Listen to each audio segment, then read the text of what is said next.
Hello, everybody, and thank you for joining us this evening for the Nurse Break's 9th ever live Q&A.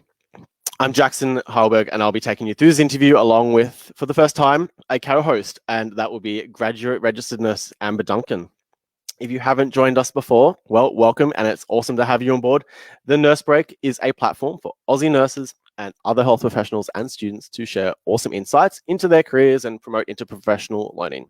So, guys, if you're watching this on Facebook, currently, make sure to post your comments and questions below in the chat as you watch along, and we will ask them live. I'd also like to know where you guys are listening from. Are you a student, a nurse, or another health professional? And I'll now introduce you to our guest host, Amber.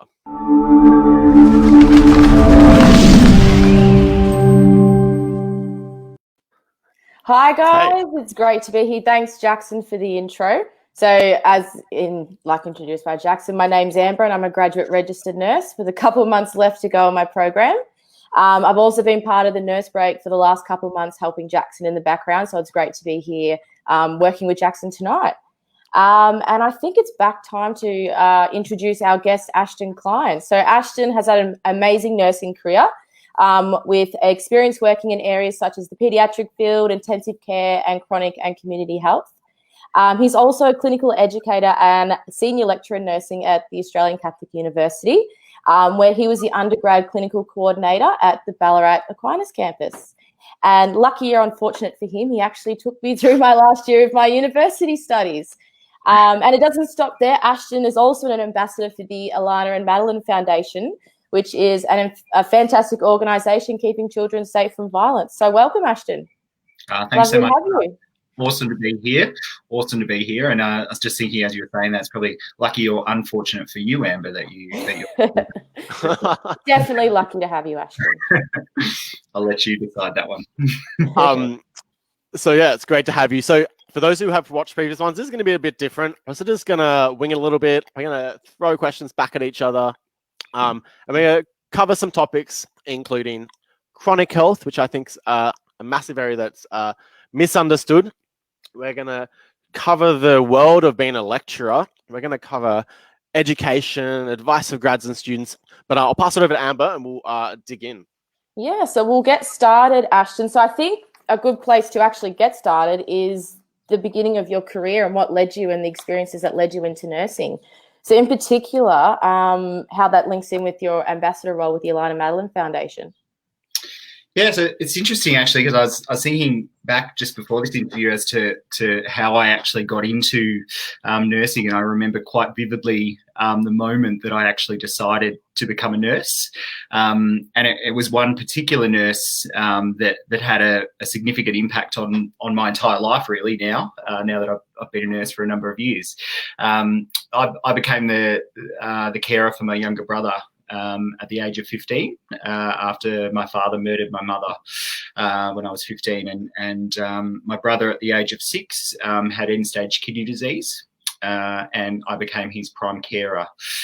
So following that, we had quite a significant amount of time at the Royal Children's Hospital, where Grant was being treated for chronic kidney disease, and we came into contact with a registered nurse. He was doing his graduate year at the time.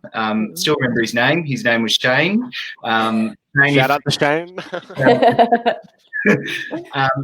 And I actually remember a particular day where Grant was in quite a significant amount of pain, and he cared for us in such a way that was just so compassionate, so compelling. And I thought to myself, it made such an impact on both Grant and I, and the way that we kind of interacted with the hospital, the way that we kind of responded, I guess. And I thought to myself, that's exactly what I want to do. I want to be able to make a difference in people's lives at their most vulnerable point. And I just thought, what an honor it is to be able to have that impact on someone.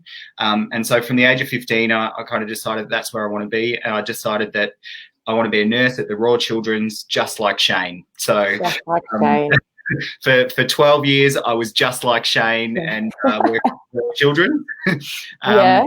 the other part of the journey, I guess, for me, as I mentioned a little bit earlier, I lost my parents quite young. My father murdered my mother when I was 15, and that left us orphans essentially at the age, or myself and Grant at the age of 6, and I was 15, orphans essentially, and we came into contact with the Alana and Madeline Foundation, and the Alana and Madeline Foundation is a foundation really established after the Port Arthur massacre, established to help vulnerable children in situations of violence, and really advocate for them and provide case management support and funding and ongoing support to really nurture and help break that cycle of violence.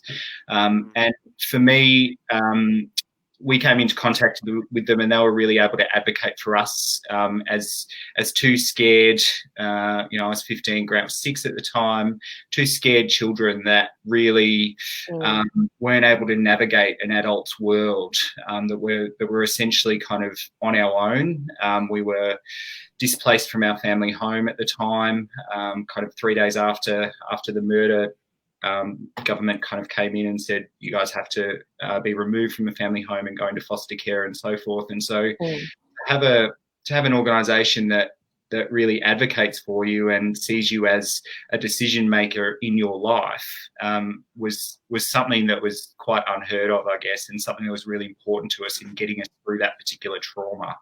So that's how the Alana and Madeline Foundation kind of came into contact with our life. 10 years later, I was fortunate enough to be asked to be able to give back to the foundation in my role as an ambassador, and be able to, I guess, repay some of the debt that I owe to the foundation for providing that advocacy and so forth at that time about it. So it's great now that, for me, I'm able to give back to children that are stuck in that cycle or that cyclical kind of phase of violence, that I can show them that there is a real way out of that cycle and a real capacity to break that through the way that, through case management and through supportive mechanisms that the foundation provides. And I would say, like, as nurses, we play a massive role, probably unknowingly a lot of time. We look after people, or we are exposed to patients who present to us, who unknowingly to us may experience domestic violence. So I sort of want to ask the question, so your story is like inspiring, and we can dig into that further, but what is your advice for healthcare workers who knowingly or unknowingly are going to be exposed to adults or children who experience domestic violence? What would you say to a nurse or midwife? I can certainly say that some of the challenges that I had in my clinical experience, certainly as a junior nurse, was that exposure to children that had experienced non-accidental injury, for example, and domestic violence and so forth. Not just because I'd been exposed to it in my personal life, but because I didn't really know what resources were available and so forth to help families, and really felt the need to support them and provide some guidance for them and so forth. So I guess most importantly, you need to be comfortable with where to go and what resources to actually provide. So research things quite thoroughly and provide significant resources that will be useful for that person, but make sure that you actually empower them themselves. We can't by any means give someone a resource and say, here you go, give this number a call, see you later. You need to make sure that person is empowered enough to actually make the decisions that they need to make within their life to make those changes. So empowerment is a huge thing in domestic violence, and I think that's one of the biggest key messages that I can drive home. Yeah. Just touching back onto the Alana Madeline Foundation, knowing as a student last year, you were talking a lot about the Buddy Bag program, and you got a lot of the students involved with that. So do you want to talk just a little bit more about that, and perhaps people out there, how they could get involved with the foundation as well? Yeah, absolutely. I am lucky enough to work for an organisation that has a Catholic ethos. I'm not religious myself, but I'm lucky enough to work for an organisation that has a Catholic ethos that really employs those Catholic values of community engagement, and really instills within its employees the values of helping others and so forth. And so what I've been able to do through being an ambassador for the foundation and being a lecturer in nursing at Australian Catholic University is marry the two together. Essentially, and create a nice little partnership between the two organisations. So for third year students in particular who are really looking for community engagement activities to not only impress employers, but also drive up their community engagement aspects and really get involved in the community as they move out to the workforce. It's really important for them to kind of increase that capacity. So one of the things that I've been able to do is set up a program with the foundation once a fortnight for students to go in and pack what we call buddy bags. And so the buddy bags are little backpacks, and they include all essential items such as a toothbrush, a teddy bear, picture frame, a set of pajamas, essential items that a child who, if you can imagine, gets uprooted from their family home in the middle of the night may not be able to take with them.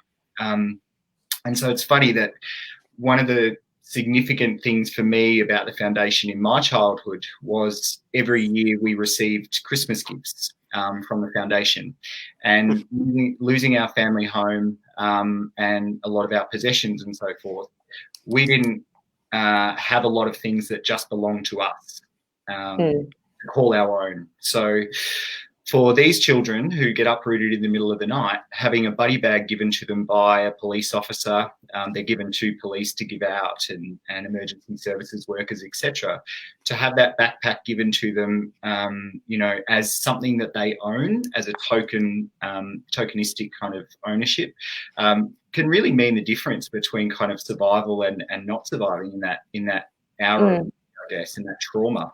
So. I love how you. Oh, sorry, no, Amber, go. You go, Jackson's fine. I just love how you bring like the students into that program. My camera's gone all fuzzy. Sorry about that.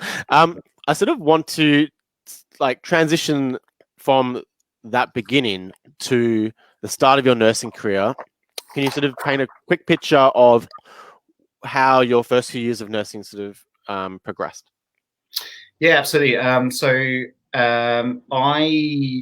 I did something a little strange, I guess, after I course completed from the prestigious University of Melbourne,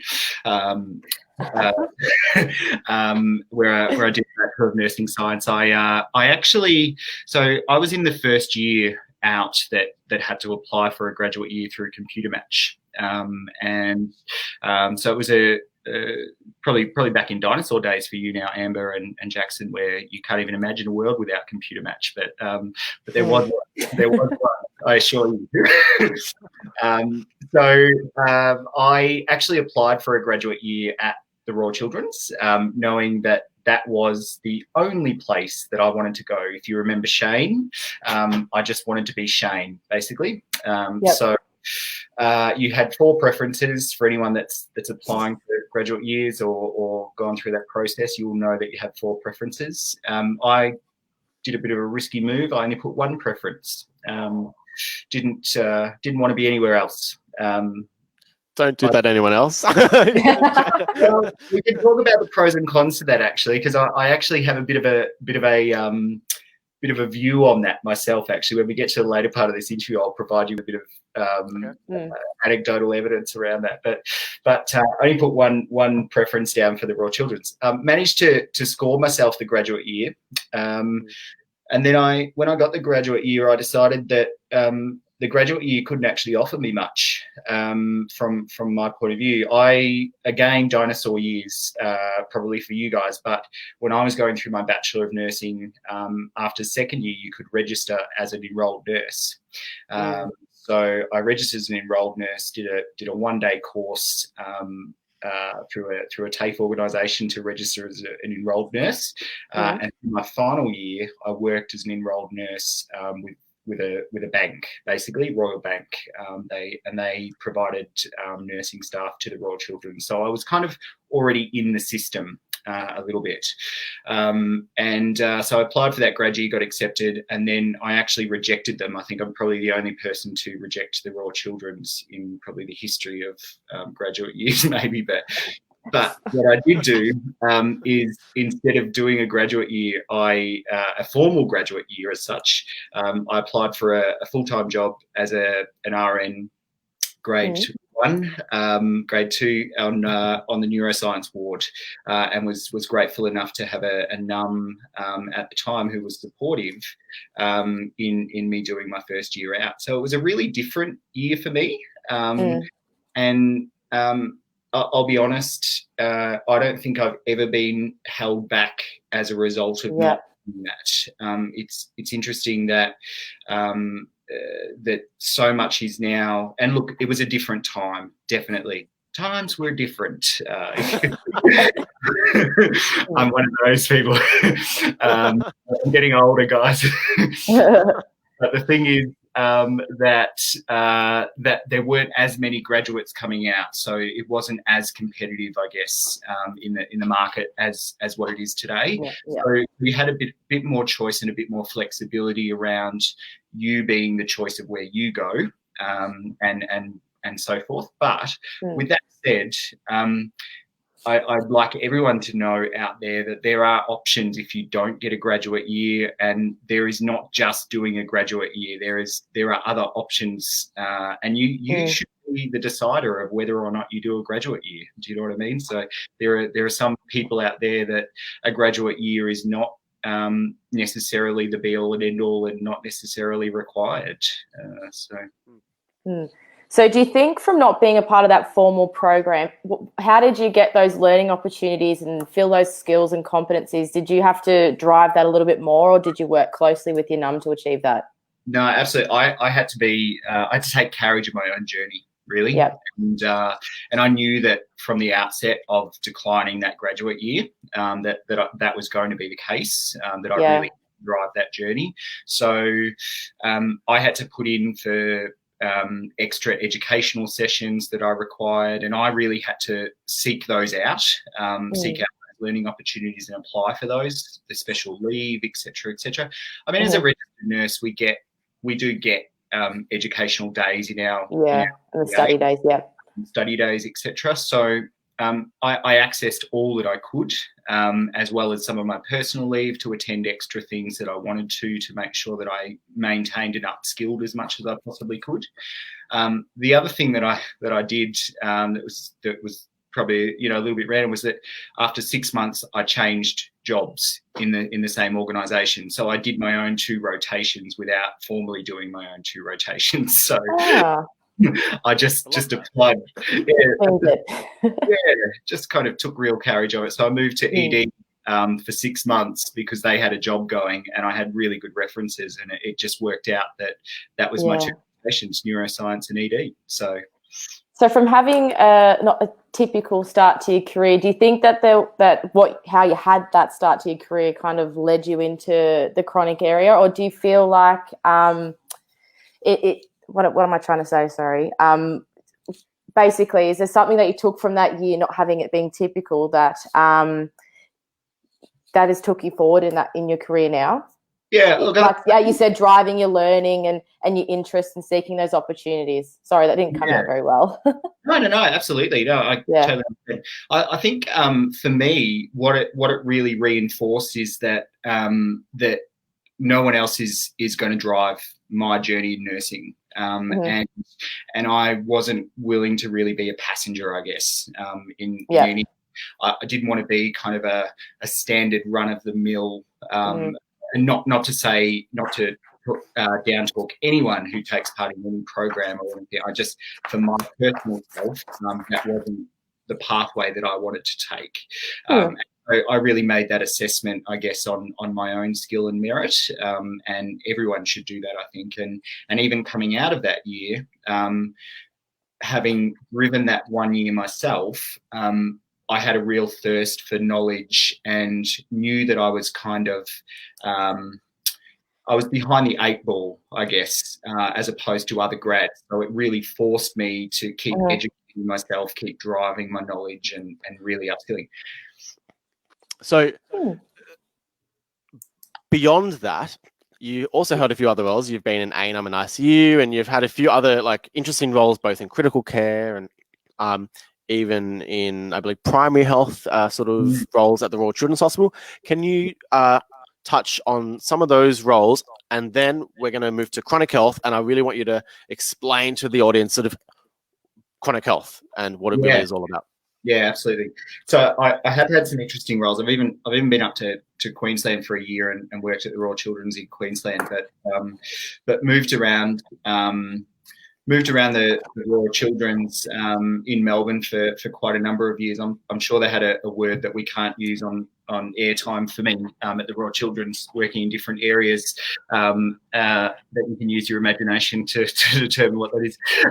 But I moved around quite a bit, different areas, to get lots of exposure and lots of experience in different areas. And look, that has only benefited me in my nursing career now, but also my lecturing, because I've got a taste of different areas as I've and I can impart that with students. I also took a year break from nursing, interestingly, and I think that's something that perhaps the audience may not be interested, but you're going to hear it anyway, I guess. So I took a year break because my brother had a kidney transplant, and I was kind of nursing at home and at work, and was a little bit burnt out. And one of the beauties of nursing that many people will be aware of is that nursing opens up many doors. And so I took a 6-month contract, and I worked for Slater and Gordon Lawyers, developing a client assist program for them for people with personal injury, acquired brain injury. So they wanted someone with a medical background to develop that. So I developed a program and rolled that out nationally. And then I worked 6 months for the Supreme Court, working with case management for clients with acquired brain injury as well. And then, sorry, Jackson. I was going to say, the places nursing can take you. Hey? Yeah, like it is astronomical where it can take you. So, and then went back to the Royal Children's and got a job as ANUM, working with RCH at home, where I had a passion for chronic illness because of the care for my younger brother, and I guess was always interested in the impact of illness on not only the individual but also families as a result of that.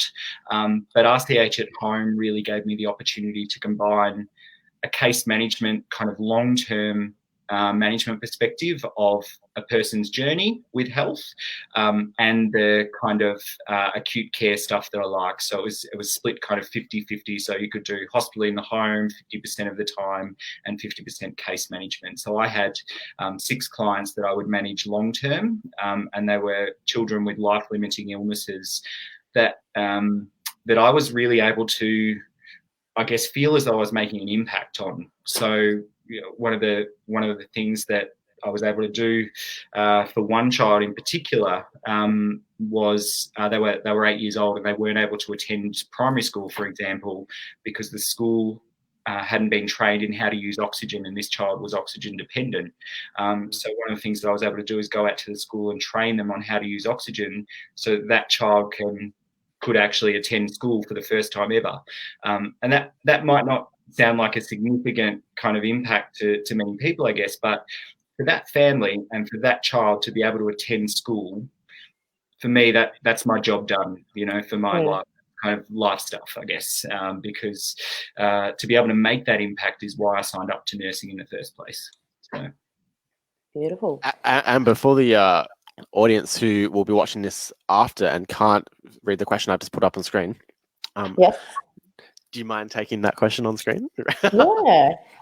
So the question on the screen is talking about the multidisciplinary team, at the Royal Children's Hospital. So really, with your role in working in the community and working at those cases at home, were you involved with much other members of the healthcare profession in facilitating that? And perhaps some tips and words of experience for nurses when we work with them. Yeah. I guess I was a little bit naive before I started working for RCH at home, because as a kind of ward nurse, or even in PICU, you come along for your shift, and you work closely with the medical team and other nursing staff, and then people come and go throughout the shift, but you don't have a great deal of interaction with that team, or kind of sit down and really manage the patient with that team. You might be involved in kind of some discussions around the nurses station every now and again with those team members, but you don't really sit down and actually discuss in complex detail, intricate details about the patient's management, and you're not involved in those details and so forth. So I guess RCH at home for me really opened up. We had physios on the team, we had occupational therapists on the team, we had social workers on the team, and we would actually drive and manage, as case managers ourselves, those case management planning meetings for the patients. So because we were managing those patients, we would actually drive those meetings. We would go out to the thing that I loved about that role as well was that you were on the road, so you could have your music playing and get a coffee whenever you liked, but you're actually visiting people in their home, in their environment, and make an impact on their environment. But you were able to go out to their home, determine what their needs were, and then come back to the team and actually implement whatever changes they might need, or discuss what changes they might need to their regimes. And so that really opened my eyes to some of the work that the work that you can do with the multidisciplinary team. When you were just saying that example, I remember way back when in second semester when you were telling me about how you got a parking fine once trying to get a coffee. But just even though for say most of the people here on this platform, we might not be working in the community, but being in the acute or subacute setting, we do work in that team, and we are a part of those team meetings for our patients. What are tips and tricks? Because sometimes it can feel a bit of a minefield and a battlefield, trying to get your perspective, your nursing perspective, but also understand other people's perspectives in their respective roles. So do you have any tips in regards to that?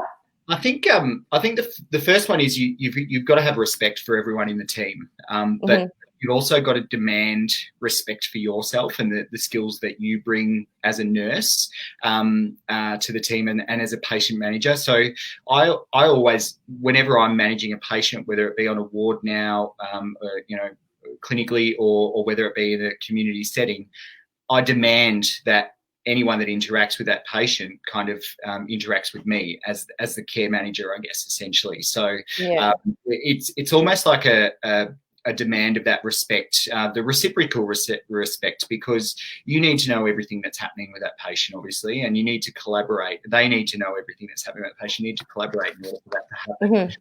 But that can't and won't happen if you don't understand each other's roles. So I think a really thorough understanding of each other's roles and kind of understanding each other's perspectives is really important. But then driving those conversations. So don't be afraid to ask, the OT, what is it that you're actually wanting to achieve with the patient, or the physio? What is it that you're actually wanting to do with the patient? I don't really understand much about what you're doing at the moment. Can you just explain that so that I can understand? If you're afraid to ask those things, then you're not going to have a full understanding of the patient's care. So I think stepping up and actually having those conversations and taking charge of that patient's care. It's scary for some people. It is. It's very scary from a graduate perspective, but I think you hit the nail on the head, having the patient at the forefront and just getting a clearer picture of what everyone's perspective is. And I think we'll move on to chronic health. Do you agree, Jackson? Yeah. Totally. Great topic to talk about. So as mentioned in the introduction, Ashton was the head of for Australia, wasn't it? For all the ACU campuses, wasn't it, for chronic health? Yeah. Held that title of national lecturer in charge. That's what I wanted to say. What a sexy title. 5 years running, guys. 5 years running. So I guess just to take the step back, can you tell us what is actually chronic health and why you're actually so passionate? So you've touched on about it with your brother and his chronic condition, but maybe just elaborate a little bit more. Yeah, so I guess where to start? Where to start? Chronic illness is complex. It is very complex in nature, and I guess for the majority, there's kind of two types of illnesses really. There's acute and chronic, as we know, and the I love that question. The most important thing to understand is that the chronic illness is not curable, and that people have chronic illness for the duration of their life once it's diagnosed, or even pre-diagnosis, because many people will have a chronic illness for many years without even knowing it. So it can impact on their life, socially, emotionally, financially, for many years. And so for me, why am I particularly interested in chronic illness? I'm particularly interested in chronic illness because it impacts on the whole person. It's not like a broken leg where a person has a fracture, they come in, they have it repaired, they go away, the fracture repairs, everything's good, they get mobility back, returns to normal. For people with a chronic illness, their life is impacted on a daily basis by that chronic illness, and it's that impact, I guess, that I really strive to enable students to understand in my teaching, and I really want nurses to understand, should be at the forefront of their care, because when we see patients who have a chronic illness, they come into hospital, and they may be having exacerbation of a particular chronic illness. We see them for a day. They have to go home and they have to manage that chronic illness themselves every single hour, every single minute of their life. They never get a chance to go home at the end of their shift and switch off. They have to, and they're forced to manage that. So we need to understand that they are dealing with this every single minute of their life. And I guess there's a lot of stigma around chronic illness, particular chronic illnesses. If you look at type 2 diabetes, for example, there's a lot of stigma around that. That people cause it themselves, for example, and that can really impact on the nursing care that we provide to those people. So for me, driving the message home that this particular illness, whatever it may be, in terms of chronic illness, impacts on a person far greater than you may imagine. And the way that I do that is that I use not only personal anecdotes, but I was saying to you, I don't know if you want me to say this question, Jackson, that you've got up. Oh, yeah. Right, What is chronic health and how do we make it sexy? Yeah, how do we make it sexy? I guess the thing is that I'd actually like to ask you guys, when you were going through, what was your perspective of chronic illness, and what was it that you thought chronic illness actually was? I thought chronic illness was something that couldn't be fixed. Keeping it simple, couldn't be fixed. It was something that was seen on a gen med ward, and it was an area of nursing that I thought I might come into contact with, but it might not be an integral part of what I do on a daily basis. Mm-hmm. So I definitely underestimated the importance of how much I needed it in a day-to-day life as a nurse on the ward. In fact, in any area of nursing. Yeah, I think that's spot on. For me, it was pretty much it took me probably 6 months in my graduate to really realize, once I was on a gen med ward, which I actually really, really enjoyed, how important the understanding of like pathophysiology of underlying diseases behind why people are presenting to us. I mean, initially I was on a trauma unit, and sure, someone might have been hit by a car, but beyond that, they could be an elderly individual who crashed their car and they've got multiple chronic illnesses. So regardless of which area of nursing you are in, and now I'm in an emergency department where chronic illness is like one of the number one things we see. So, I mean, in my perspective, if you want to work in the fancy sexy areas such as critical care and ED and ICU, if you can only do that if you have a really good understanding of chronic health, because pretty much the majority of a day is dealing with it. That's what I learned. But it took me into my graduate year time to realize that. I honestly didn't realize, and it definitely wasn't instilled in me at the education level during my degree, how pivotal it was. Yeah, and I think just adding on too, it was the label, as you said before, type 2 diabetic. So they've just got diabetes. It's a patient with diabetes with XYZ, and actually learning that to look beyond that in a holistic sense and not treating them just as the patient with diabetes, but the person living with diabetes. So rephrasing the way that I was thinking about it and the perspective of the patient. So, yeah. Just had a proud moment right there, Amber. Proud moment. You taught well. You passed. Yep. Did. That was like straight out of Ashton's brain. Boom. It was. But also end that unit, yeah. Yeah, and also, Jackson, I was going to say it's very evident that you didn't go to Australian Catholic University, if that was your perspective. You're joking. Yeah, I can't even say where I studied, but I missed out clearly. That's right. No, the other thing is that I was saying to you guys is that you've a lot of undergraduates in particular, they want to go into what I call the sexy side of nursing. So they want to go into the ICUs. They want to go into emergency. Every second student that you speak to, or every student basically that you speak to, wants to end up in ED or ICU. Theatre, is becoming popular. Those areas, I guess, that are considered sexy.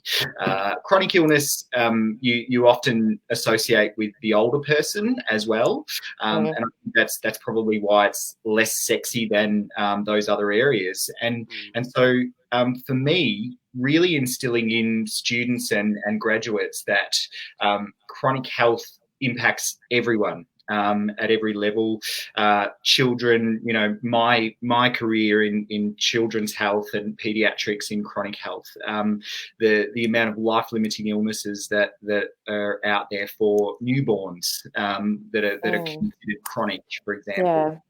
That people don't consider kind of typical chronic illnesses, I guess.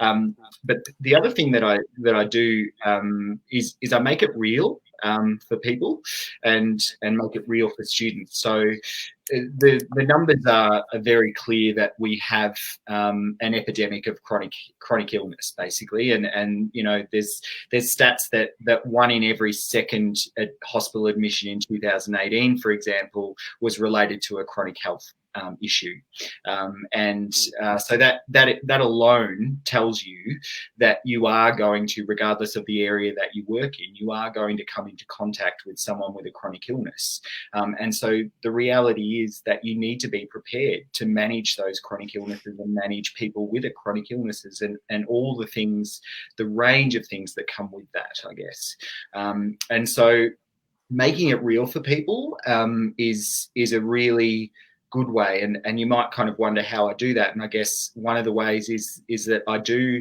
invite guest lecturers to come along and speak about their own personal experiences with chronic illness, because if people can put, or if students can put a face to a chronic illness, it's no longer just reading about a case study with diabetes, for example. It's no longer just reading about a 68-year-old male who had a stroke that's made up by a lecturer. People can actually engage with those guest lecturers and kind of make it real. I just wanted to, so I think a great example of a chronic illness is chronic kidney disease, and kidney failure. Something that many people will get, and it's something you don't want to get. I think unique about your sort of story is your brother has been on dialysis his entire life since he was a little kid. So can you sort of touch on, without speaking on his behalf, but can you sort of talk about that journey? Like, what is that all about? He's been in dialysis his entire life. Yeah, it's fine. It's all right. I speak on his behalf all the time. It's okay. He's used to it now.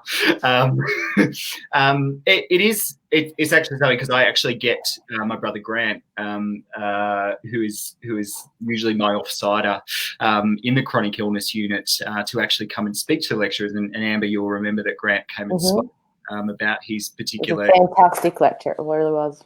Yeah, absolutely. People often ask how I pay him, and I just say I pay the rent. But the thing is, he has been on dialysis his entire life, and the little things that he brings to the lecture that I can't bring, are what really make the difference. So, for example, he tells stories like going to a petrol station and having, at the age of 23, and having the attendant call the police on him because he's got short stature as a result of his growth hormone not kicking in as a result of his kidney disease, and having to explain to the police that he's not a joyrider, that he's actually a 23-year-old male who has his license, etc., etc. So, you know, for him, that is a reminder in society. A simple task that you and I would take, you know, for granted every single week, filling up the car with fuel, for him, because he has a chronic illness, becomes a huge ordeal and a reminder that he has a chronic illness. So the thing that I really, you know, get him to do is explain those impacts and how psychologically it impacts on him on a daily basis. You know, for him, you know, the only handy thing he says is that he doesn't urinate, and so it's really handy for long car trips and long movies. So it's great for students to kind of hear that the way that he manages things is with humour as well, but that he really has to.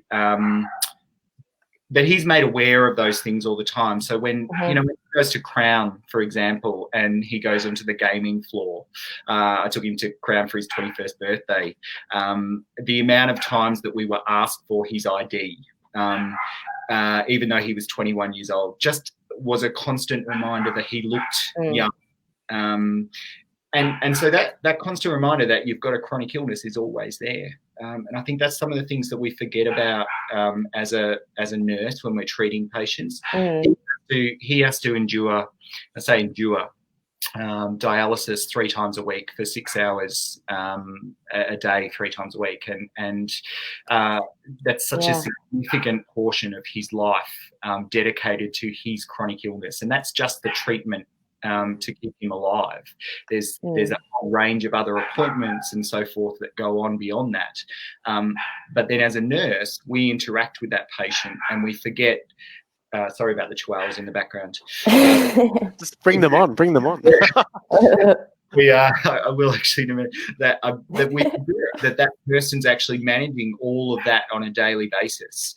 So it's really important that we consider what the person has to take into account on a daily basis and what they actually what they have to engage in, because that's what they're dealing with.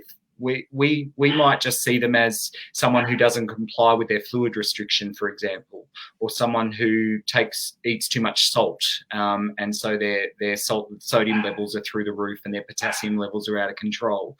But for them, managing those restrictions on a daily basis is really quite a challenge because they just want a normal life.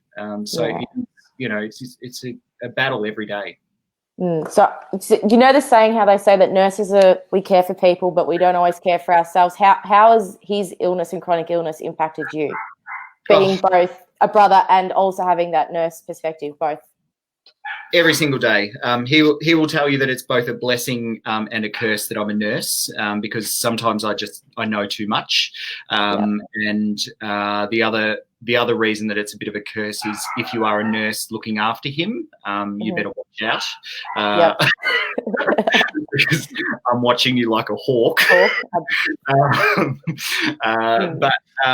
But for me, I am inspired by him every single day in the way that he has developed so much resilience.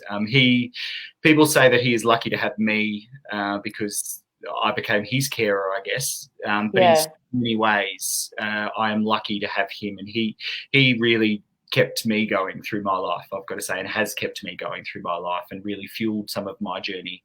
So he is absolutely an inspiration to both me and my nursing career. Yeah. Has there been any other Shane experiences where along the journey with Grant you've had nurses that have made it that little bit easier, or a little bit more comfortable for the process for both of you, especially during the tough times and also the good times? Yeah, I think that there's been interestingly, there's been kind of both sides of the coin. So we've had a huge number of great experiences where nurses have really really engaged with us quite well and really kind of just worked with us as a team, I guess. Grant and I operate as a team and really worked quite well. There's also, unfortunately, our experience with chronic health, because Grant's now 27 years old. We've been dealing with this for 27 years, and we were on peritoneal dialysis for 13 years, and we've been on hemo for 10. We know more about our chronic health, and that's the other thing about chronic illness, is that the patient knows more than you do often. So we know a hell of a lot about Grant's chronic illness, and we know a hell of a lot about renal disease, I guess. And it's often frustrating when health professionals, and I'll say health professionals in general, not just nurses, their knowledge isn't up to scratch, I guess. So, Grant doesn't urinate, for example, but we went into a renowned hospital that's known for excellence. And I will say that on admission, the nurse asked him for a urine sample, even though it was very clear that he was there with renal failure, as a patient with renal failure, and he was on that admission because he was having a parathyroidectomy as a result of having renal failure. So to ask someone, just no critical thinking there, and that's what I get most frustrated with, is when nurses can't put the people together, I guess, or they haven't bothered to kind of take a step back and think about how that chronic illness actually works and how that plays out in a patient's perspective. So if you don't have kidneys that working, you don't produce urine, it's that simple. So don't ask for a urine sample, Yeah. I think as a grad nurse, I have this perspective of trying to understand the hospital's policy and procedure on the ward that I'm working on, but also I understand that if someone comes in with a chronic illness like COPD, they've had that for who knows how long. It's really hard to kind of balance working with them, but also ticking off the boxes, because that's really how I've got through this year, is following those policies and procedures. Yeah, it's been a bit tricky to navigate. It's funny because I will say that as an early career nurse working in pediatrics, I learned very early the difficulty of working with families kind of watching me and knowing more about them than I do, because like I said, I watch nurses who care for Grant like a hawk. Parents would watch me like a hawk, and would not let me touch their child until I jumped through hoops to prove myself and my knowledge and so forth. And rightfully so, that's the way it should be. But I learned very early that that you really have to find the balance between ticking that care plan off and knowing what's relevant to that particular patient, I guess. And I'm actually a little bit disappointed in the direction that nursing is kind of going at the moment, in that it is moving towards a one-size-fits-all approach, in the sense of, we have someone with renal failure, we treat them in this way, and we follow this care plan that tells us, to treat them in this particular 2-day time frame with these particular parameters, et cetera, et cetera. And that's all based around funding and so forth, and it needs to be at the moment, obviously. But it does mean that our care is sometimes compromised, and our clinical reasoning is sometimes compromised, because, like you said, Amber, we get caught up with the tick boxes. Definitely. And I recall from last year you were doing a doctorate. So you were doing some extra studies into chronic health. So do you want to just have a little chat about that too? So not actually chronic health. I'm actually I'm probably. Oh, sorry. No, that's okay. I'm probably hated amongst my nursing peers, to be honest, because I've gone against the grain. Surprise, surprise. But I kind of feel in nursing that I had enough knowledge that I didn't want to advance. You can never have enough knowledge, I guess. But for me personally, I felt as though I had reached the point in my education in nursing where I no longer wanted or had a thirst for further knowledge in nursing, I guess. Mm-hmm. But what I did have a thirst for knowledge was, and I randomly stumbled into this career, was a thirst for education. And so I've chosen to further my studies in education. Again, as I say, against the better judgment of many nursing, lecturing and academic peers, because they would say you need to further your education in nursing and get a PhD in nursing. But what I do is I teach and I educate. And so my kind of rationale for it is if I can combine the knowledge that I have in nursing with good educational sound strategy and rationale around education and pedagogy, and combine those to create great curriculum for students, bang, you've got a winner, I think. So I'm not sure why anyone wouldn't want to do that in an educational setting. Yeah, I think this is a great segue into sort of the role of being a nursing lecturer. That sort of what you just said then sort of just gave me the idea is like when someone becomes a nursing lecturer, is there a standard sort of way that nursing across the board, because there's a curriculum that every university sort of nationally has to follow, but is there sort of like this what am I trying to say? Is there this sort of... Is there a standard pathway to becoming a lecturer at university? Or is there uniformity in the way to teach throughout lecture? Yeah. Do lecturers have to pass? Is there sort of... So I guess there's two parts there. So I guess the first one is where all universities are kind of accredited by ANMAC, the Australian Nursing Midwifery Accreditation Council, for their curriculum. But the curriculum as such is not a national curriculum within all universities. Each university will have its own delivery method of that particular curriculum. And so the way that an institution decides to deliver that particular accredited nursing curriculum is entirely up to them within those parameters of that accreditation. This year, for example, I developed a third year unit on critical thinking and clinical reasoning. And so that was one of the kind of milestones in my educational career was to create that unit from scratch and roll it out this year and roll it out nationally. So that's been a huge milestone for me. So that is unique to ACU, that particular unit. But clinical reasoning is embedded within the nursing curriculum from an accreditation point of view, if that makes sense. To become a lecturer, there's no standard operating procedure as such, I guess. I guess for me, I would never have guessed 7 years ago when I started educating that I would be here singing the praises of being a lecturer, I guess, and saying that it's my passion. I randomly emailed someone at ACU about some clinical education role and became a sessional clinical educator. So going around to different hospitals with groups of 8 students and providing their on-ward education, etc.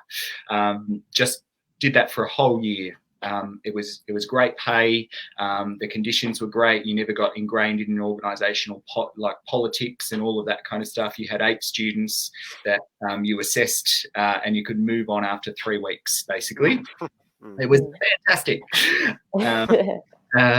And all different year levels. So it was different organisations, different year levels, and you were employed by ACU. So I did that for a whole year. And then I must have got some good feedback or something. Or ACU were pretty silly because they invited me to teach on campus and do some sessional tutoring. So just come and run some tutes, and I did that for a year, and then a full-time role popped up on the Melbourne campus, and so took that on and we worked on the Melbourne campus for 4 years as a lecturer there, and really loved it. Just fell in love with the I guess for me, I love the energy that you kind of get from students and the drive that it kind of gives you, the passion that students have for the knowledge, sometimes, and the energy that you get from a classroom environment. And what I really love is I think I said earlier that I became a nurse looking at Shane, if you remember, from RCH, so that I could make an impact on families. I realised in my nursing career that I could make an impact on a small number of families and patients and so forth. But what I realised in education is that I could impact nationally 2,500 students per year, for example. And so the breadth of that impact that I could make in terms of my passion in nursing, you're going, well, dark, Jackson. Go to the dark side. My housemate just pulled out the wrong electricity cord. Bear with me for 2 seconds. Please continue. That's okay. So the breadth of that impact, I guess, is far greater reaching, and it's not really about that, but it for me, being able to impart the passion that I have for the type of nursing that I have, and the way that I teach chronic illness and the way that I teach clinical reasoning, etc., is just enormous. So being able to make that impact, I can't get that elsewhere. So it's awesome to be able to do that.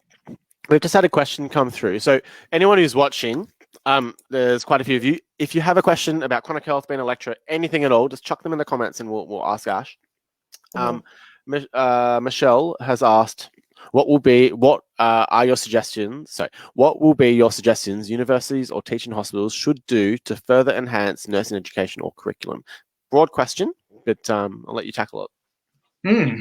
I think the biggest thing is that you have to make it relatable to students, so that students can actually engage with the curriculum. We can teach things from textbooks, from technology, et cetera, but if students at the end of the day don't actually understand where they're going and where they've got to go in the curriculum, then there's no point in teaching them, really. There's kind of a thing in education that in order to achieve, a student must know kind of where they're headed. And I guess that's true in nursing, that you've got to really understand where it is that you want that student to be. So Amber, hopefully you remember that one of the things that I pride myself on with my students is that I very clearly articulate what it is my expectations are with those students.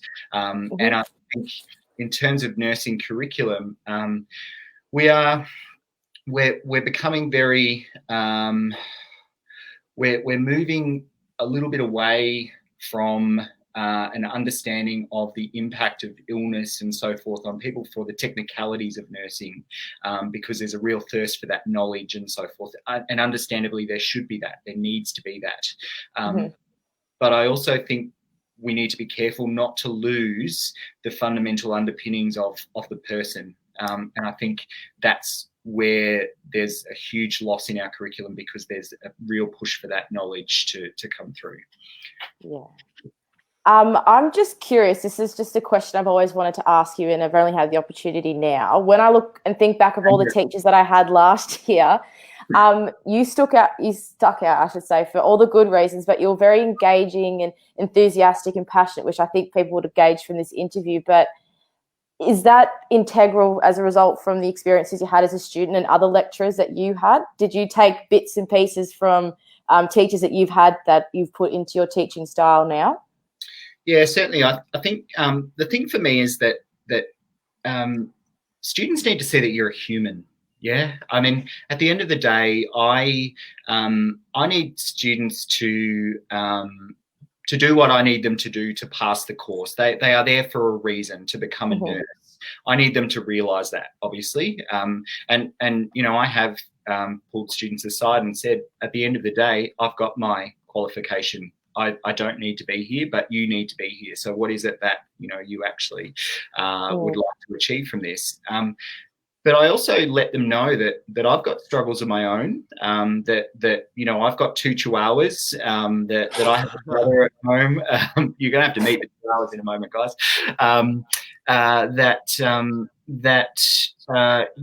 The things sometimes turn to shit. Pardon the French. And that we're human. that I make mistakes just as they do. The other thing that I think is really vital for anyone that's teaching in any sector at all, but in particular in nursing, is to not give students a sense that you know it all. That you need to let students know that you are not the holder of all knowledge as a lecturer, as an educator. I have skills, I have knowledge, you have skills and knowledge. And the way that I approach my classes is that they are a collaborative approach. You're my colleagues. You're not lower than me.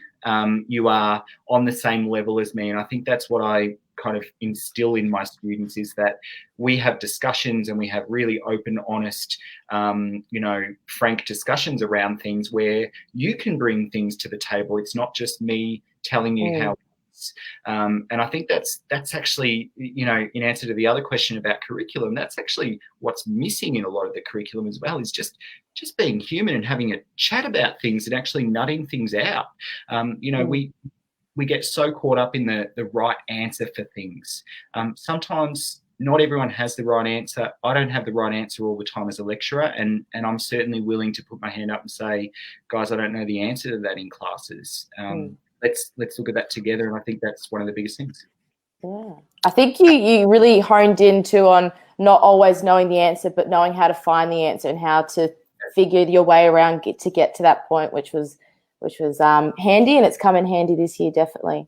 Yeah. So what's it actually like to be a lecturer? Because it's not just turning up to class, taking the tutes or doing the lectures or putting things up online and marking papers. I'm sure there's a lot more behind the scenes that goes with it.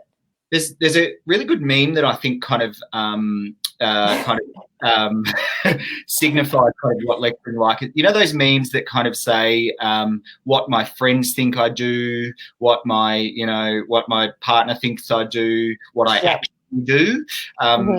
That is lecturing, essentially, because there's so much of lecturing that people don't see, that goes unnoticed, I guess. And I'll be honest, I went into lecturing very naive, not really understanding what the role involved, and absolutely flogged myself for the first year trying to get all the work done that I had to do, because it was just an enormous workload. So I guess on the outset, and friends of mine still say this, that all you do once a week is you stand up in front of 500 students and you deliver a lecture, and then you go home and you play golf or whatever it is that you do. If only Or do you play golf? I hate golf, actually. Couldn't think of anything worse.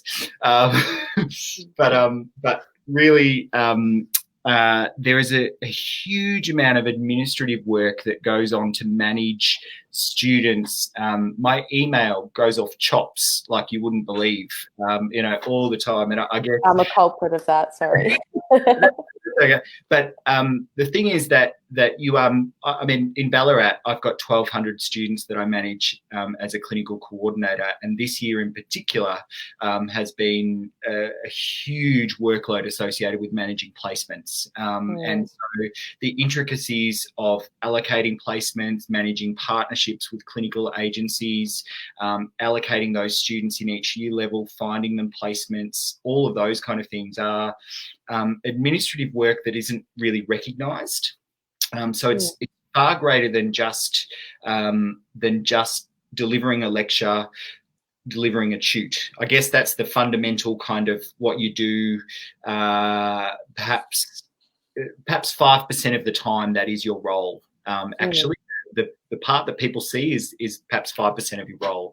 95% of it, there's a hell of a lot of marking that goes on, I'll say, and that is probably the most the task that I hate the most.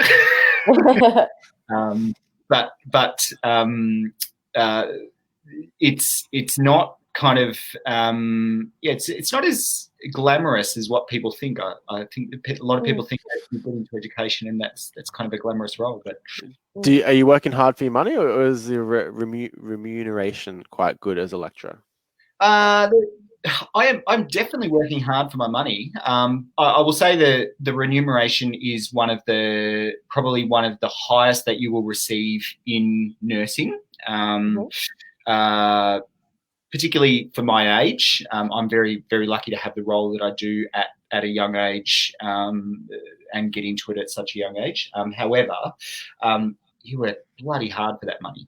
They certainly flog you for it. So it's and now that COVID has hit, universities are slashing. Universities Australia-wide are slashing lots of things. So I've got two questions. I asked, so the Nursepack has a Facebook group called Australian Nursing. Yep. And there was a poll that I created, or someone created. It was, is university too easy to get into? Is the nursing degree too easy to get into, or is it too easy to pass? And I'd say more than 80% of several hundred people said it's too easy to get into, or it's too easy to pass. That was the overwhelming majority, from NUMs through to lecturers themselves who were commenting on the poster. It was interesting. I'm sort of curious, what's your perspective? Is it too easy? Like, are we just churning out too many graduates for not enough positions? Is our curriculum just not hard enough? Or so what are some of the current issues, would you say, in the system? Let's start this one by saying that all views presented are my own, and not representative of the Australian Catholic University or any other organisation. Just to be clear. Yep. But I guess essentially, I do think that there was a shortage of nurses, but the shortage of nurses is not at a graduate level. And I think what happened with that was that the number of university places increased to try and fill that shortage. But what has happened is that's resulted in a huge number of graduates being pumped out into the system, but with a lack of mentorship through those middle years of nursing being available. And so as a result of kind of systemic issues within nursing, perhaps, yes, it is a little too easy to get into nursing. ATAR scores and so forth have significantly dropped in terms of places and so forth. But with that said, I don't think university is too easy. What I think is that it is becoming more and more. I have to think very carefully about how I answer this question, Jackson. I think here for the difficult questions. Yeah, I did say that there was open slather, didn't I?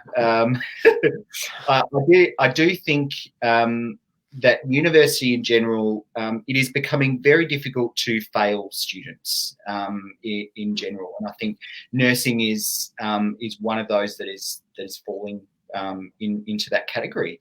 It is now with and I'm not just talking about the organisation that I work for. There's across the board, it is becoming more and more difficult to fail students, and not that we set out to fail students, but I think it is just becoming more and more difficult, and that's probably a reflection of the way that the university sector is going.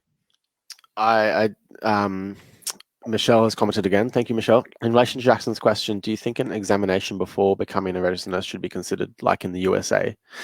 Yesterday, I was involved in a sort of Q&A like this, but I was a guest with a few other people for St. John Ambulance Victoria. There was a whole bunch of paramedic students there, quite nervous about the realization in Victoria anyway, that there's very few positions for a paramedic.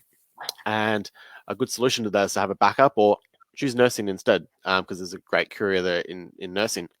And it's not just nurse. What's that? Do the dual degree. Yep. Do the dual degree if you can. Yeah. So, yeah, I mean, one answer is a question is like, should there be an examination before? For example, medicine has the GAMSAT. I'm not sure. I think what there has to be is a little more. I'll start again. Sorry, guys. when I look at when I went through university, the university course that I did at University of Melbourne was a little of the old and a little of the new system. So it incorporated from first year, first week, it incorporated 2 days of clinical placement every single week. So we were on placement 2 days a week in first year for 12 weeks. We were on campus 2 days a week, and we had 1 day off. So that was kind of Monday and Tuesday we were on campus, and then Thursday, Friday we were on clinical placement.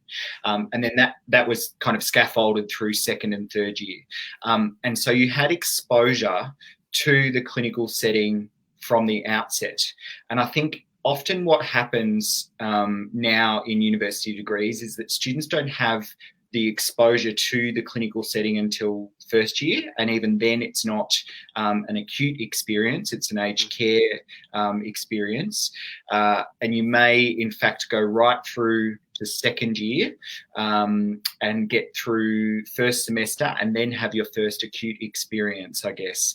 And so the assessment doesn't really start for you in a clinical setting until that, from an acute point of view, until that second year, first semester end of. So you're kind of a year and a half into your degree, and then that assessment really kind of starts. So I think that's problematic in our system, is that there's not enough clinical placement. I mean, when we look at the number of clinical hours that's required to actually graduate, you require 800 hours, which, yes, it's a significant number of hours, but is that really enough? Could that be scaffolded throughout the degree as opposed to in block chunks? I think that industry would benefit much more from having students out there on a weekly basis, ingrained in organisations and so forth a little more, where we could embrace a little of the old hospital training system with the new system and have an integrated approach. And I think that would actually benefit students as well, because it would mean that they are being exposed to the culture of nursing, the environment of nursing, and the workforce that they're going to be a part of much sooner, and be ingrained in that. And so they would be more susceptible to the testing, I guess, that takes place after they graduate. So you wouldn't really have the smack in the face that you have once you graduate, I guess, for want of a better term. Does that kind of answer that? Yeah, I think it does. What do you think, Amber?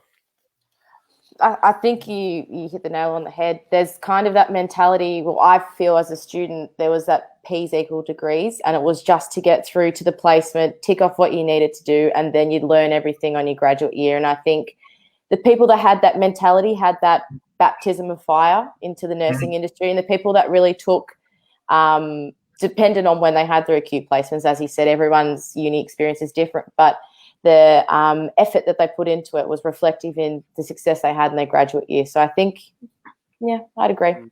Yep. Yeah, that's a really good perspective.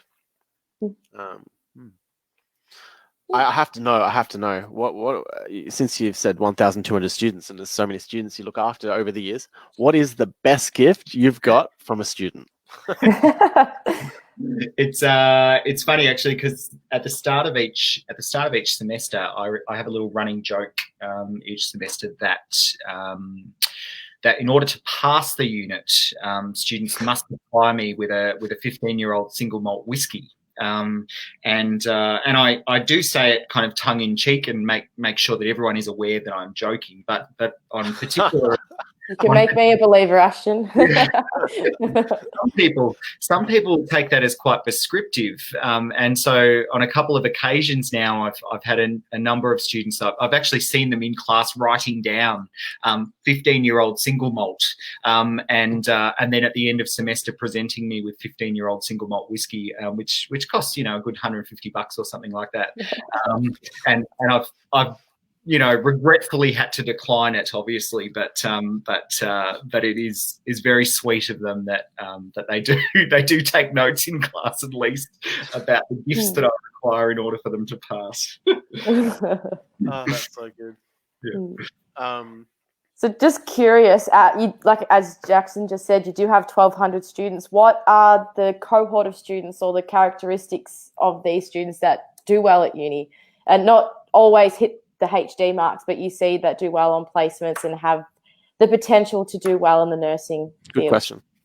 Yeah, it's interesting because a couple of years ago, actually, when I was working on the Melbourne campus, I had a great example of this where a student was he wasn't what we call a P's get degrees. He wasn't just coasting through, kind of not applying. He was this particular student was genuinely applying himself, but was struggling to get those P's. So in the theoretical kind of unit, but on clinical was absolutely brilliant. Kind of picked up things really quickly, and I actually went out to visit a site on clinical placement, and I just happened to see this student. Excuse me, 1 second. I've got little Blaze who's about to bark here. What's his name? Blaze. So cute. So I seen this particular student sitting with a patient who was dying, and just holding the patient's hand and comforting the patient. And I thought to myself, it doesn't matter what grades this student gets. That is the kind of student that I want to be a nurse, because when I spoke to the educator about that particular student, they said I didn't even ask that student to go in there. He just went in there of his own accord and decided to sit with that patient because the patient had no one sitting with him during that particular time. And I thought to myself, that is all that I can ask for in any nurse, is that they have kindness and compassion, and the rest will come. There are some students that it won't come for, and those ones, but there are also students who will learn with years, and sometimes a P in a theoretical unit is sometimes enough, for them, and their clinical experience speaks for itself. The other qualities of great students are the ones that are adaptable, I think. So the ones that as I said, I manage the clinical placements for all students, and this year in particular has been a nightmare to be basically Ashton Kline in clinical placement land. But it has taught me a lot about the way that students deal with change and the way that students manage changes to clinical placement, cancellations of placement, and so forth. And the best ones are the ones that are adaptable and responsive to that without it kind of being, it's fine to say, woe is me, my placement was cancelled. Absolutely, but some people take that to the next level. And I think the ones that you really see that take it on board, that are adaptable and really rise to the occasion and just say, that is life, Ashton. I understand that you're working on it, and we'll get a placement when we can. Those are the ones that I kind of go, you're going to be a great nurse. I remember you used the analogy at the start of my final year, and we're all in the lecture theatre, and you said your third year is a journey, and I'll hold your hand down the path, and we'll do the bumps, and we'll get through it together. So how have you done that and motivated your students this year? Because as you said, it's been a year like no other. And as you said, it's been a year to not be Ashton Kline, apparently, because your job's gotten harder. Yeah, look, it has been. I guess the one thing that I have made a very conscious decision about this year is to be very frank with students about where things are at. So I've made a conscious effort to invite students. I've held more meetings with students this year than I ever have in my life, to be open, and I've felt more like a politician in this year than I ever have in my life. If I say the term unprecedented times again, I may quote. But allowing students to kind of, we all feel anxious when we don't know what's happening, right? So I guess for me, managing students is a little like that. You need to let people know that you are on it, you're working on it, you haven't forgotten about them, and that you will, that you will 100% deliver on what it is that you promised. And I guess for me, keeping students in the loop is one of the biggest things that I guess lecturers or my colleagues don't do effectively sometimes, to their own detriment. So communicating with students is really important, and I think particularly in this year has been really important. So, you know, I've told students this year that realistically, guys, I don't know when you are going to get a placement, but I can guarantee that you will get a placement. And just having that open, frank conversation is something that is really important, and you can't put a price on that, because the students just respect your transparency. And I think that's, if you try and hide that with kind of cloaks and daggers and pretense and all the rest of it, the students will see through you, essentially. Yeah, so COVID is impacted everyone in different ways, and you've touched on a couple of them, but do you think, in particular for your students, your final year students, and perhaps the graduate class of this year, do you think it'd be a positive impact that the skills and this being adaptable during this year will have during our career? Do you think it's going to put nursing in good stead, having the junior nurses exposed to COVID and COVID nursing? I think, interestingly enough, I think our junior nurse workforce from this year will come out more skilled than probably what some of our senior workforce was in relation to infection control principles and knowledge around infection control and so forth prior to this year happening.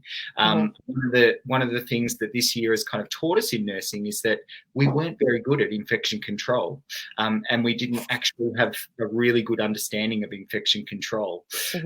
So I think it's certainly really increase that that kind of knowledge within our junior nurses, and I think that will stand them in really good stead. The other thing is that it's taught junior nurses that they have to be adaptable, that they will be nursing infectious patients, that they will be putting themselves potentially at risk in the workforce if they choose to work in a particular environment, for example. I think prior to this year, there was a notion that there was a pretense of being protected from that, and I think that's been really brought home this year, that you're a nurse and you're in it or you're not, you know, and I think that's really key. Yeah, I was brought into a bit of a baptism of fire. Sorry, Jackson, to interrupt, but working on a COVID ward as a grad nurse. Basically what you just said, but the time management, I had to rethink how I was going to care for these patients, because I had to have the greatest impact on them with the least amount of time. And so it was a whole new way of thinking. So it was really good to challenge, not only get those new skills, as you said, but to challenge your way of thinking and to reflect that in your care with your patients. Yeah. Amber, you've been a nurse on a COVID ward. What a crazy rare thing to happen in Australia anyway, because it's only impacted Victoria, where you are, well, generally speaking. So I want to ask you, this has been your graduate year. You're a grad this year, and you've been on a COVID ward. Like, very few nurses in Australia have done that, let alone grads. So give me the rundown. Like, what's that been like? So the ward that I was on was an orthopedics ward. So when, you're watching what was happening in Italy back at the start of the year, I was like, it won't come to me. It won't happen. I'm a surgical ward. It's fine. And lo and behold, the way that the ward was structured with negative pressure rooms, we did become the third line of COVID. And we were more in contact with people suspected, what we call SCOVID patients. So we quickly had to learn the infection control procedures and that, what I was saying before, that way of thinking, having the most impact with the least amount of time, and kind of planning your care for the whole day and trying to get in there the least, which was really hard as a grad when you're trying to perfect, skills and get used to orientating yourself on the ward. But when the second wave hit, and it kind of hit home when we were having those 700 plus patients, community members, coming up as positive patients, it kind of hit home of, wow, first of all, pardon my French, I was shitting my pants, because I thought having the lack of experience was going to put me at risk of I'm going to take a glove off wrong or the mask off at the wrong time and I'm going to get COVID. And I didn't want to be the one to bring it back to my family. So I first of all had to give back myself. I'd done the training. I had the experience with this COVID patient. So when I did look after my first positive patient, I actually backed myself that I knew what I was doing. And I wasn't afraid to delegate tasks and actually say, hey, I'm a grad. This is a bit out of my scope. Can I have a bit of help, bit of guidance? And worked my way towards actually having a patient load of COVID. Wow. Did you ever look after a positive patient? Yeah. There was, at one point, there was a couple on the ward and they tried to keep the ward dirty nurses. So they were the ones that would look after the positive or the suspected. And then the other half of the ward was still orthopedic. So at that point, we were still having trauma cases. So a lot of people were having falls and things like that. So it was really a heavy load. So for instance, my last shift on this ward, I had a patient who got hit by a car. I had a lady who'd done her NOF, and I had 2 patients, one positive, one suspected of COVID. So it really was a big juggle. Wow. What a unique experience for you, and you're going to come out so much better. Yeah, I try and see the positive in that experience. As I said, I was crapping my pants at the start. Yeah, totally. And then I slowly, you take the wins as they come, and I'd get through my first shift and I was like, wow, I first of all, I've nursed a patient with COVID. Not many people get to say that. And then I got to start integrating a bit more personal care. So I got to help doing things like the biggest concern for them was isolation from their families. We had one particular patient that hadn't seen, because she was from a nursing home, her family since February. And she was in her 90s. So there was a real chance that this patient was going to pass away. So I, put that effort in to organise a Skype call. And just things like that really I took as the big wins from the COVID ward. Yeah. Amber, I'm just interested to hear actually how have health facilities kind of integrated a graduate year with a COVID year?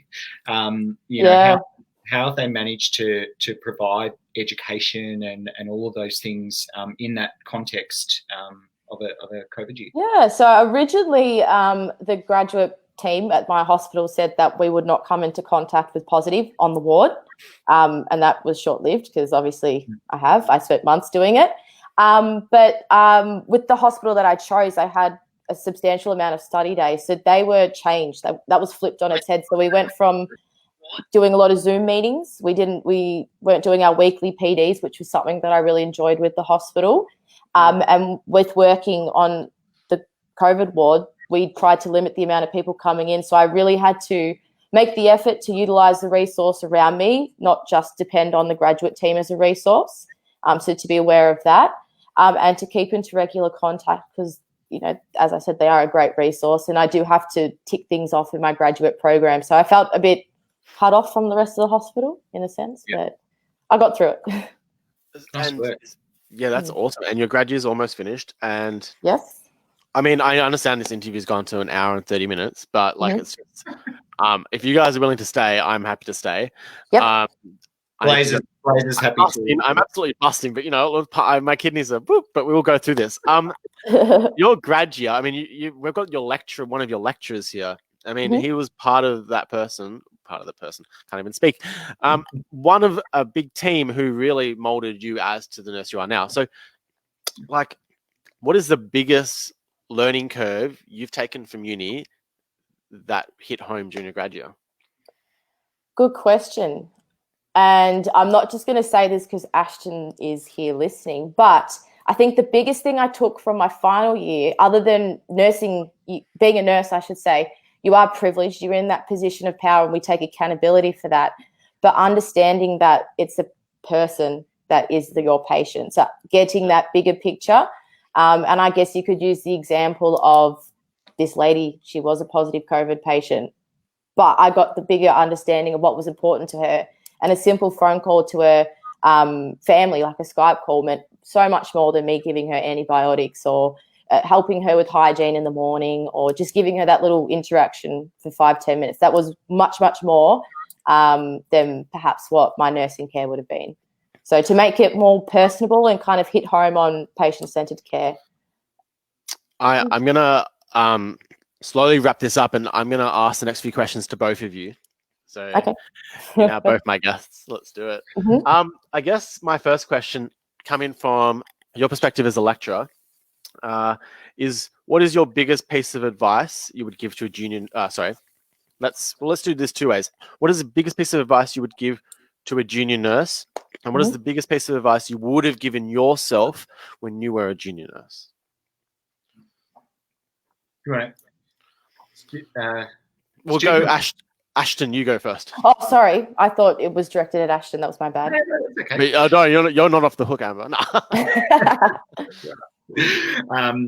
I actually thought the question was going to be what was Amber like as a student, to be honest. She passed, so it could have been great. Biggest piece of advice I can give junior nurses: have patience with yourself. To be honest, it's no rocket science. To be honest, I'm not going to pretend there's any magical recipe that I can give you to be an essential nurse or an exceptional nurse. Sorry, have an enormous amount of patience with yourself and the skills that you will develop along the way and the knowledge that you will develop along the way. I think as junior nurses, we put an enormous amount of pressure on ourselves to feel that we have to know everything. And certainly when I commenced the year that I did straight out of university, I felt that I am now this licensed RN that I have to know absolutely everything there is to know about nursing, and if I don't, I'm an absolute failure. Have patience with the journey that nursing will take you on. You've got years of learning, and if you ever stop learning, then get out of nursing. Because honestly, your time is done. For me, even as a lecturer, I don't stop learning every single day, and I learn so much from my students and so forth that that learning journey does not stop in nursing. So have patience with yourself and don't try and fool yourself that you have to know everything. But what would be your biggest piece of advice you would give to yourself at the start of your grad year? Yeah, I think it's just flowing on to what Ashton said. You go from a student, you've got this wealth of knowledge and you're eager to put that into practice. And one thing that I learnt pretty hard and pretty quick is that I don't have to know everything.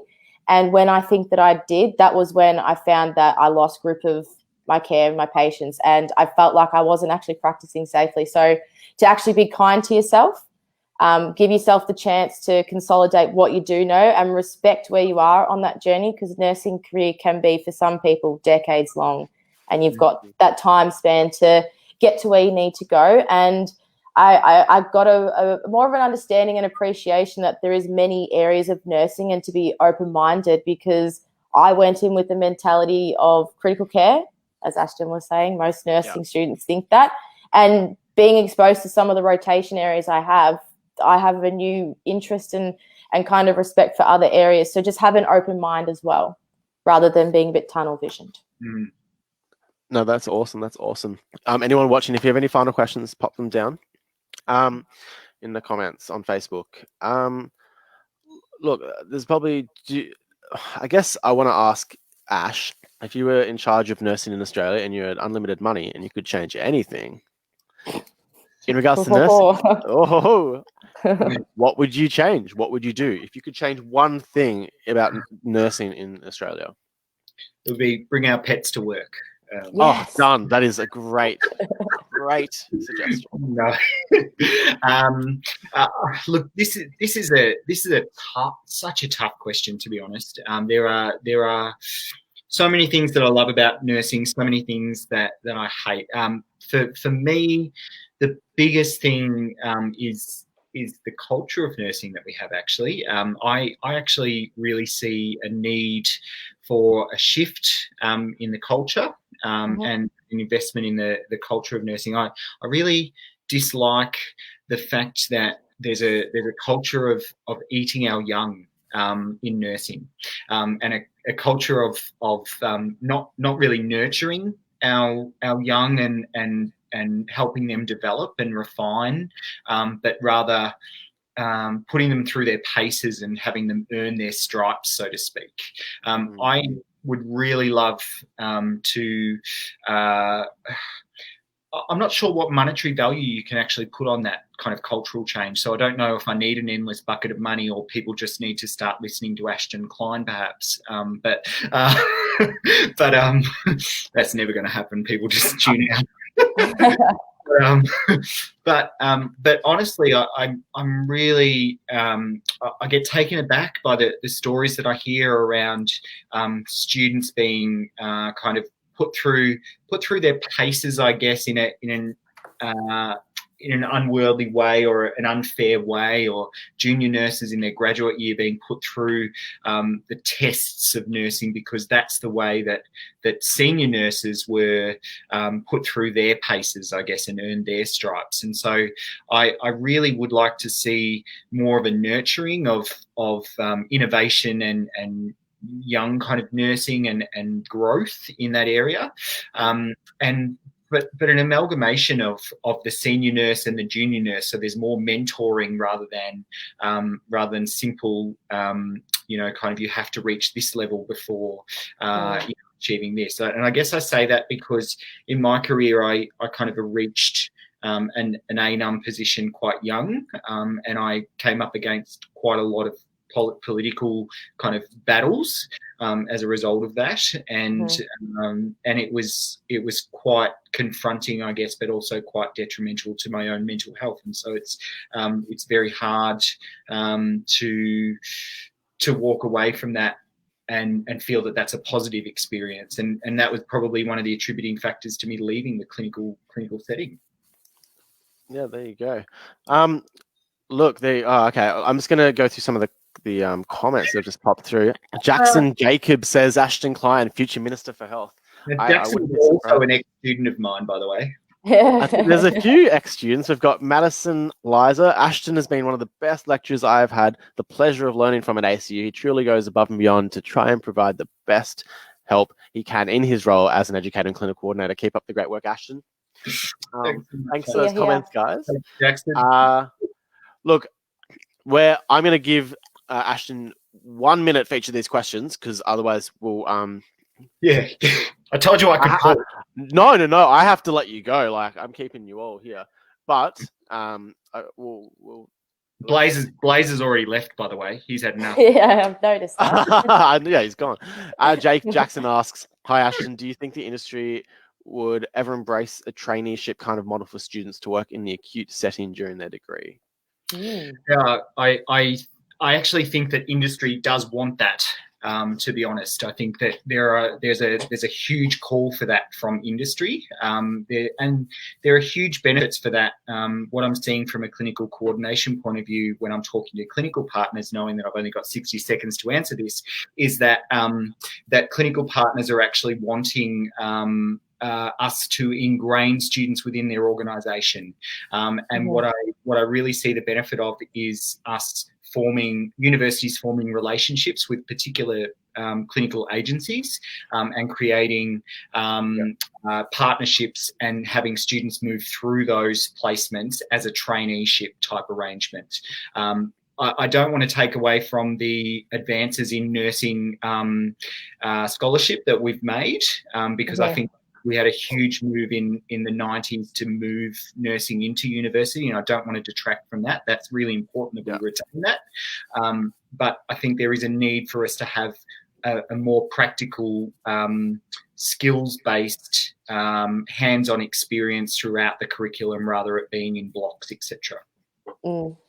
I think I would have appreciated that during my degree. I felt like you're clinically at your best, and then really you let it go when you had to wait for that semester to finish to do your next placement block. Yeah, interesting sort of model. Sort of following on that, Michaela Roberts has asked, why are we not able to be paid for our placements, even the very minimal? I would say most health professions, physio, OT, optometry, pharmacy, medicine, paramedics, none of us get paid. So if nursing did it, that would be a first. But what do you say, Ashton, to that? Well, the problem is if you get paid for something, there's an expectation that you'll perform at a certain level, and you'll be able to perform a role within that organisation. So you have to be prepared, if you're getting paid, that you'll be able to perform a duty. And some students can't perform that duty. And so it's an unfair expectation or unrealistic expectation to expect that all students will be paid. I mean, you look at Singapore, for example, students get paid something like $50 a day for their placement experience, but they are part of the nursing workforce from day one. So they are literally allocated to patients and expected to perform the duties of a nurse, a junior nurse, from the get-go. So there would be an expectation if students were paid that you would perform those duties, and I think that totally goes against the educational kind of principles. I think it would blur your role as a student there to learn and your role there to be an employee and to work. There's argument for some kind of allowance. There used to be, for example, some hospitals used to pay, for example, students $5 a day from back in my day. $5 was a lot. But so that students could buy their lunch, for example. Or they help out with car parking. Like car parking should be free for every health professional. Final question that I'll put to both of you. And we've touched on this already, like we have answered this a little bit, but Amber, what advice would you give for students to get the most out of their professional placements?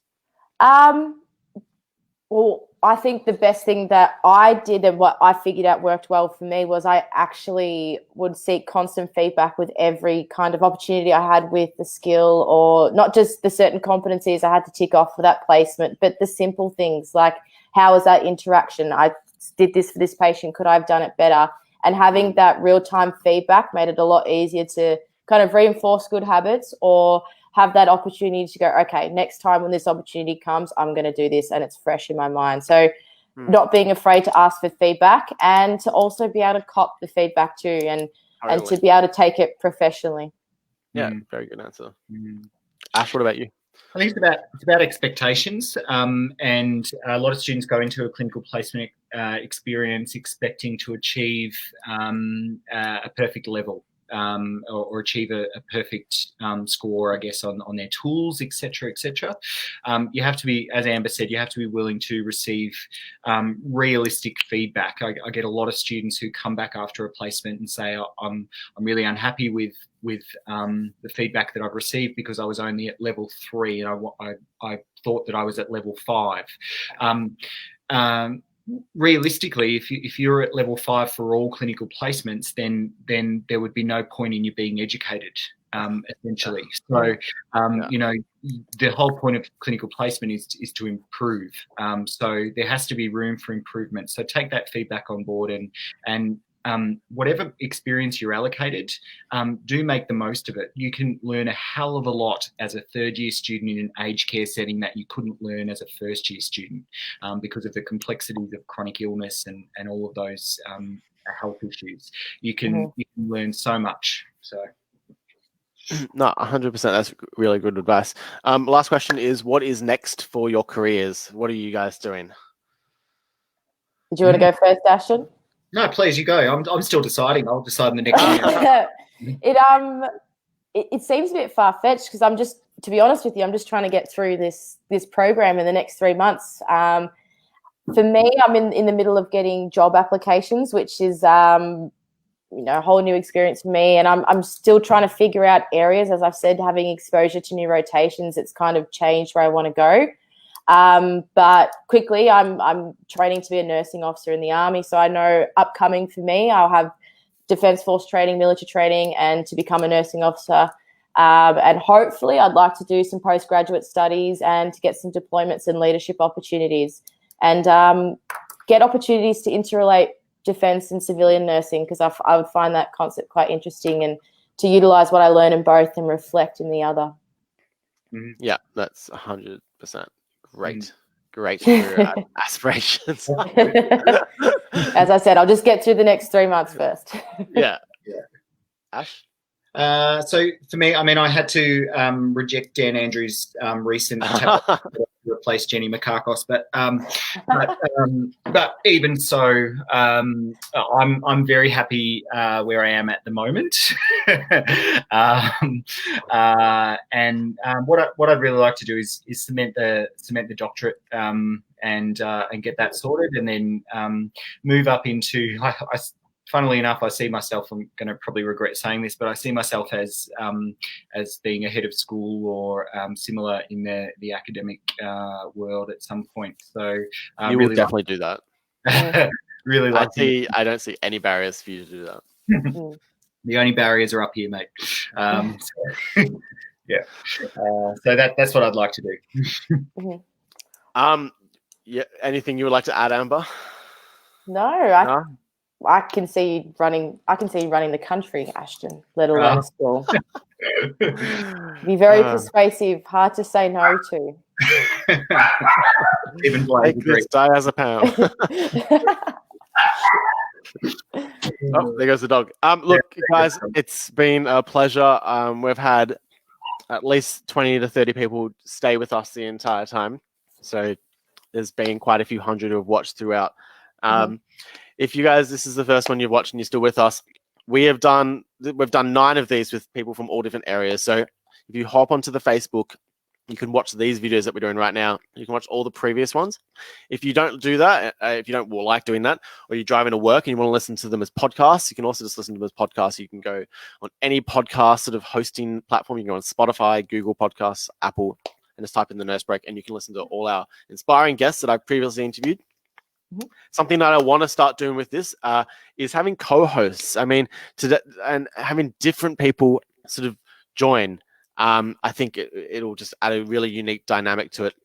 Also want to do some interesting things, such as we're going to do a panel of graduates, panel of students. So Amber, you're going to be on that. Well, I'll invite you on it, but I would love you to be on that. Yep. I was going to say, this is the first I'm hearing, but sure, I'm happy to be a part of it. And we'll have a panel for grads. We'll have a panel for students. I'm honestly keen to get a panel of university lecturers and nut out all the issues with nursing lecturing and midwifery and all those things. So yeah, there's some cool things in the making. I just have to find time, but we will get there. Yeah, no, it's been a pleasure. Thank you for joining. I hope you guys enjoyed it as well. Thanks for your time, Ashton. As always, a pleasure. I wonder if Alexandra is starting at ACU. Alexandra Nicola Goldspink says, I start next year, so thank you so much. So excited for my first year. Yeah, well, work hard. It's an exciting time. Absolutely. Yeah, time to be a nurse. Guys, when I take you off screen, just stay there and we can chat off screen. But guys, thank you for watching, and I will be in touch. If you have any further questions, feel free to post them in the Facebook chat, and we'll request that Ash answer them, or Amber. I love telling people what they're going to do without asking. Have you noticed that? Like, you will do this.